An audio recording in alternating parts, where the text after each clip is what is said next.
Saturday morning OTG வீட்டுக்கு வந்து 2 நாள் ஆயிடுச்சு. 48 ஹவர்ஸில் டெமோக்கு வருவேன்னு சொல்லியிருந்தாங்க. சரி ஓகே, அவங்க வந்ததுக்கப்புறமாவே ஓப்பன் பண்ணிக்கலாம்னு சொல்லிட்டு வச்சுருந்தோம். இன்றைக்கி டெமோக்கு வர்றாங்க. காலைல எழுந்திரிச்சதும் தண்ணி குடிச்சிட்டு சாப்பாடு வச்சு விட்டுட்டேன். பாலுமே காய வச்சிட்டேன். வாழைக்காய் இருந்துச்சு, சரி அதை பொரியல் பண்ணிக்கலாம்னு சொல்லிட்டு கட் பண்ணி வேக போட்டுட்டு பீட்ரூட் சட்னி தான் அரைக்க போகிறேன். எனக்கு பீட்ரூட் துருவுறதை விட இந்த மாதிரி கட் பண்ணி போட்டு வதக்கி எடுக்கிறதா ரொம்ப ஈஸியாக இருக்குது. துருவுறதுனால கை வலிக்குது. அதனால பீட்ரூட் சட்னிக்கும் ரெடி பண்ணி வச்சுட்டு வாழைக்காயுமே நல்லா வெந்துருந்துச்சு, அதையும் தாளிச்சாச்சு. வாழைக்காய் வறுவல் ரொம்ப சிம்பிள் தான். வெங்காயம் மிளகாய் போட்டு தாளிச்சிட்டு அது கூடயே வேக வச்சுருக்கேன். வாழைக்காய் கொஞ்சமாக தேங்காய் பூ போட்டு இறக்கணுன்னா டேஸ்ட்டு சூப்பராக இருக்கும். பீட்ரூட் சட்னிக்குமே நல்லா இருந்துச்சு, அதையும் அரைச்சிட்டு ஹஸ்பண்டுக்கு பிரேக்ஃபாஸ்ட் கொடுத்தாச்சு. ஹஸ்பண்ட் பார்த்திங்கன்னா மோஸ்ட்லி ரசம் ஊற்றிக்க மாட்டாங்க. அதனால் அவங்களுக்கு பிரேக்ஃபாஸ்ட் கொடுத்ததுக்கு அப்புறமா தான் ரசமே வச்சேன்.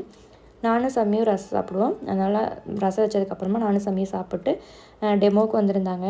இந்த ஓடிஜியை வச்சு நிறைய பிளான் பண்ணியிருக்கேன். பார்க்கலாம் அடுத்த வீடியோஸில். பாய்.